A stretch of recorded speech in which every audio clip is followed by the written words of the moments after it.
ಆಕಾಶವಾಣಿ ಮೈಸೂರು. ಕೇಳುಗರಿಗೆಲ್ಲ ನಮಸ್ಕಾರ.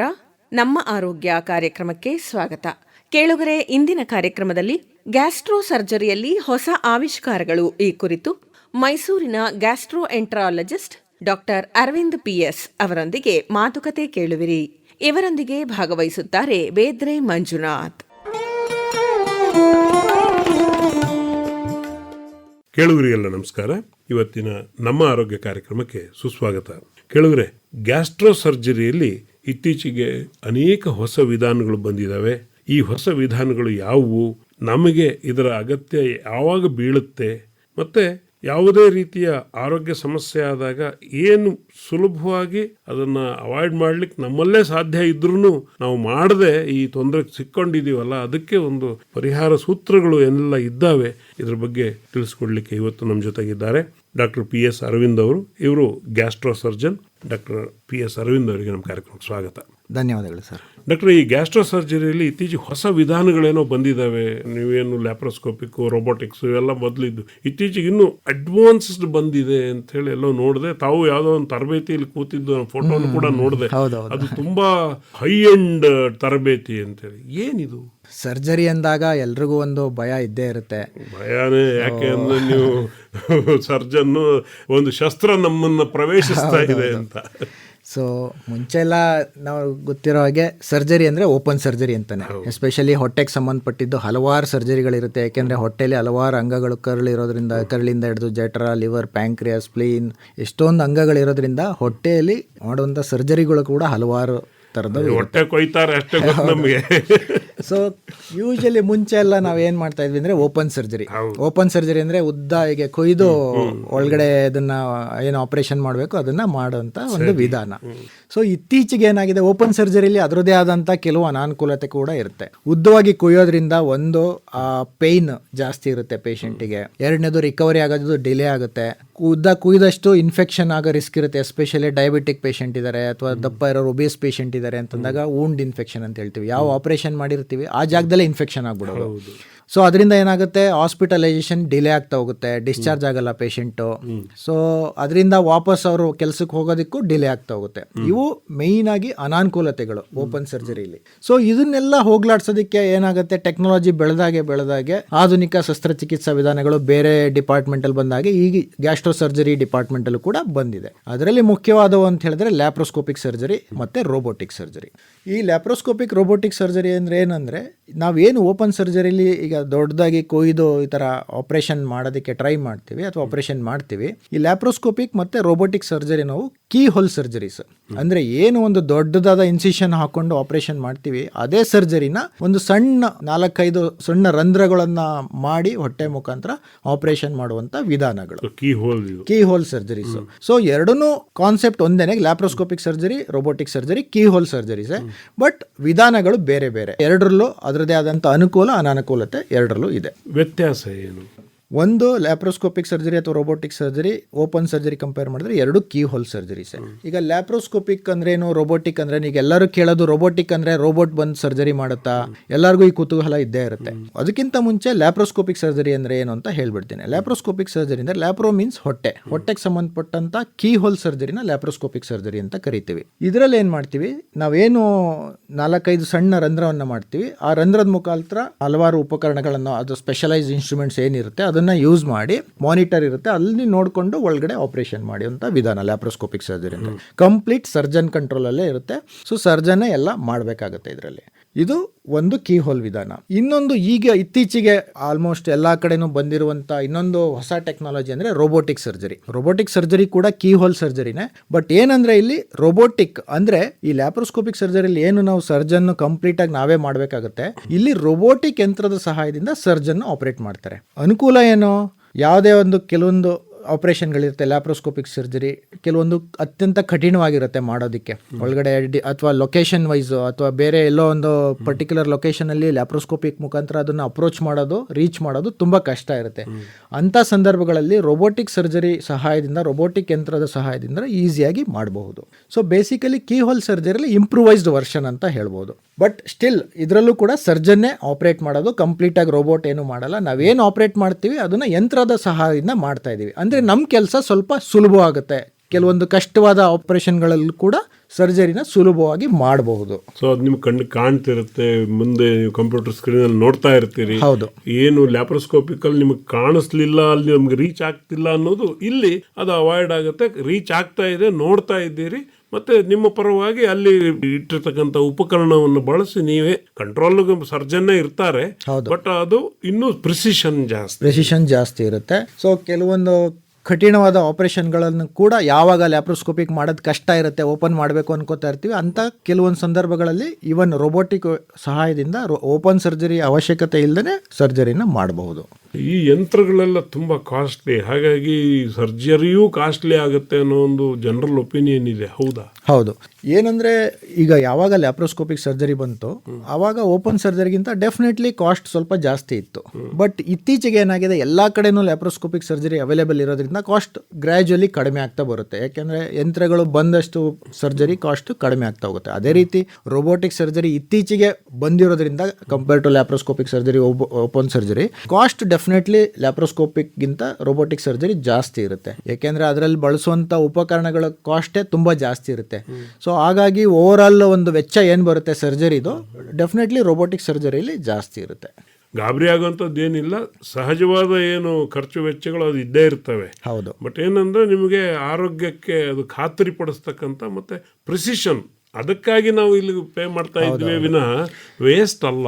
ಇಲ್ಲಿ ವೆಚ್ಚ ಅಂದರೆ ಬರೀ ಒಂದು ಆ್ಯಂಗಲಲ್ಲಿ ಅಷ್ಟೇ ನೋಡೋಕ್ಕಾಗಲ್ಲ. ಕೆಲವೊಂದು ಸಲ ಏನಾಗುತ್ತೆ, ಈಗ ಓಪನ್ ಸರ್ಜರಿ ಮಾಡಿದಾಗ ವೂಂಡ್ ಇನ್ಫೆಕ್ಷನ್ ಆಗೋದು ಅಥವಾ ಅದರಿಂದ ಹಾಸ್ಪಿಟಲೈಸೇಷನ್ ಪ್ರೊಲಾಂಗ್ ಆಗಿ ಏನಾಗುತ್ತೆ, ವೆಚ್ಚ ಕೂಡ ಜಾಸ್ತಿ ಆಗ್ತಾ ಹೋಗುತ್ತೆ. ಸೊ ಅಲ್ಲಿ ನೋಡಿದಾಗ ಆ ವೆಚ್ಚಕ್ಕಿಂತ ಈ ರೋಬೋಟಿಕ್ ಅಥವಾ ಲ್ಯಾಪ್ರೋಸ್ಕೋಪಿಕ್ ಮುಖಾಂತರ ಮಾಡಿ ಏನು ವೆಚ್ಚ ತಗಲ್ತಾ ಇತ್ತು ಅದು ಡೆಫಿನೆಟ್ಲಿ ಎಷ್ಟೊಂದು ಸಂದರ್ಭದಲ್ಲಿ ಕಡಿಮೆ ಆಗುತ್ತೆ ಓವರ್ ಆಲ್ ನೋಡಿದಾಗ. ಅದು ಅಲ್ಲದೆ ಗಾಯ ಬೇಗ ಗಾಯನೂ ಇರೋದಿಲ್ಲ ಎಷ್ಟೋ ಸರ್ತಿ, ಬೇಗನೆ. ಆಮೇಲೆ ಆಸ್ಪತ್ರೆಯಲ್ಲಿ ಅವ್ರು ಬಹಳ ಕಾಲ ಇರಬೇಕಾಗೂ ಇಲ್ಲ.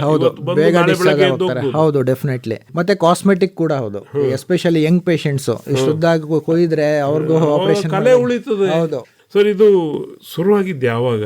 ಯಾಕಂದ್ರೆ ಬಹಳ ಹಿಂದೆ ತುಂಬಾ ಹೆದರು ಬಿಟ್ಟಿದ್ರು, ಯಾಕಂದ್ರೆ ಹೊಟ್ಟೆ ಕೊಯ್ತಾರೆ ಅಂತ ಹೇಳಿ.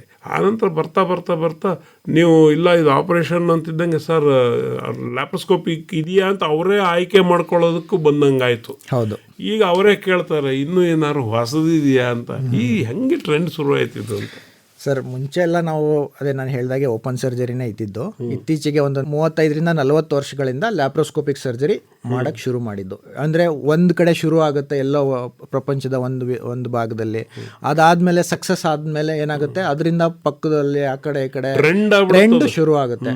ಸೊ ಯಾವಾಗ ಜನಗಳಿಗೆ ಅಂದರೆ ಅವೇರ್ನೆಸ್ ಬರುತ್ತೆ ಅಥವಾ ಇವನ್ ಸರ್ಜನ್ ಟ್ರೈನಿಂಗ್ ಎಲ್ಲ ಇಂಪ್ರೂವ್ ಆಗ್ತಾ ಹೋಗ್ತವೆ, ಎಲ್ಲ ಕಡೆನೂ ಫೆಸಿಲಿಟೀಸ್ ಬರ್ತಾ ಹೋಗುತ್ತೆ. ಸೊ ಎಲ್ಲರೂ ಟ್ರೈನ್ಡ್ ಆಗ್ತಾರೆ. ಸೊ ಮುಂಚೆ ಏನಾಗ್ತಾ ಇತ್ತು, ಬರೀ ಓಪನ್ ಸರ್ಜರಿಲಿ ಅಷ್ಟೇ ಟ್ರೈನ್ ಆಗ್ತಾ ಇದ್ರು. ಈಗ ಫೆಸಿಲಿಟೀಸ್ ಎಲ್ಲ ಕಡೆನೂ ಅವೈಲೇಬಲ್ ಇರೋದ್ರಿಂದ, ಈವನ್ ಗೌರ್ಮೆಂಟ್ ಹಾಸ್ಪಿಟಲ್ ಆಗಿರ್ಬೋದು, ಪ್ರೈವೇಟ್ ಹಾಸ್ಪಿಟಲ್ಸ್ ಆಗಿರ್ಬೋದು, ಎಲ್ಲ ಕಡೆನೂ ಅವೈಲೇಬಲ್ ಇರೋದ್ರಿಂದ ಬೇಗನೆ ಟ್ರೈನ್ ಅಪ್ ಆಗ್ತಾರೆ ಸರ್ಜನ್ಸು.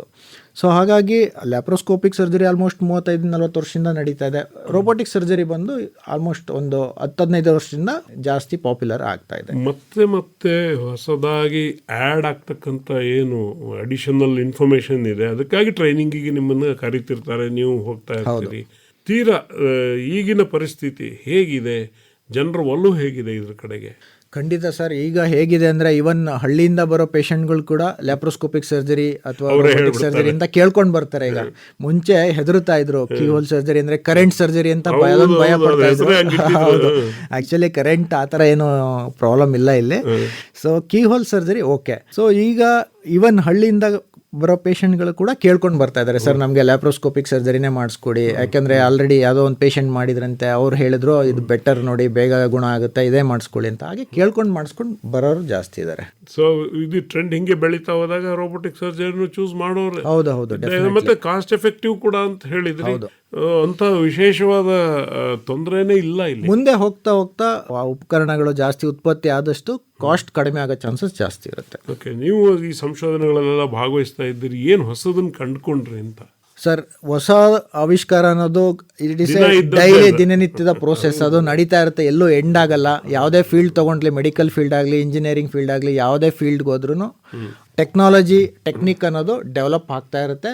ಅದು it is a continuous process, ಅದೆಲ್ಲೂ ನಿಲ್ಲಲ್ಲ. ಸೊ ಇಷ್ಟೇ ಅಂತ ಹೇಳೋಕ್ಕಾಗಲ್ಲ, ಇನ್ನು ಮುಂದೆ ಹೋಗ್ತಾ ಇರುತ್ತೆ. ಈಗ ಆಲ್ರೆಡಿ ರೋಬೋಟಿಕ್ ಸರ್ಜರಿಲೇ ಟೆಲಿ ಸರ್ಜರಿ ಅಂತ ಹೇಳ್ತೀವಿ. ಅಂದರೆ ಮುಂಚೆ ಹೇಗಿತ್ತು, ಅಲ್ಲೇ ಸರ್ಜರಿ ಮಾಡಬೇಕು ಅಂದರೆ ಅಲ್ಲೇ ಪಕ್ಕದಲ್ಲಿ ಇರಬೇಕು, ಸರ್ಜರಿ ಮಾಡಬೇಕು. ಈಗ ಹೇಗಾಗಿದೆ ಟ್ರೆಂಡ್ ಅಂತಂದರೆ ಇಲ್ಲಿ ಕೂತ್ಕೊಂಡು ಬೇರೆ ಒಂದು ಪ್ರದೇಶದಲ್ಲಿ ಕೂಡ ಸರ್ಜರಿಯನ್ನು ಮಾಡ್ಬೋದು. ಈಗ ಇನಿಷಿಯಲ್ ಸ್ಟೇಜಲ್ಲಿ ಇದೆ, ಮುಂದೆ ಅದು ಒಂದು ದಿವಸ ನಾರ್ಮಲ್ ರುಟೀನ್ ಆಗೋ ಚಾನ್ಸಸ್ಸು ಇದೆ. ಇಲ್ಲ, ಪತ್ರಿಕೆಗಳಲ್ಲಿ ನಾವು ಓದಿದ್ದೇವೆ, ಜರ್ಮನಿಯ ಒಬ್ಬ ಸರ್ಜನ್ನು ಭಾರತದ ಯಾವುದೋ ಒಂದು ರಿಮೋಟ್ ಆಸ್ಪತ್ರೆಯಲ್ಲಿ ಇರುವ ಮಿನಿಮಮ್ ಸೌಲಭ್ಯದಲ್ಲೇ ಥ್ರೂ ಟೆಲಿವಿಷನ್ ಅಂಡ್ ಇಂಟರ್ನೆಟ್ ಅದನ್ನ ಕಂಟ್ರೋಲ್ ಮಾಡಿ ಇಲ್ಲಿ ಆಪರೇಷನ್ ಮಾಡಿದ್ರು.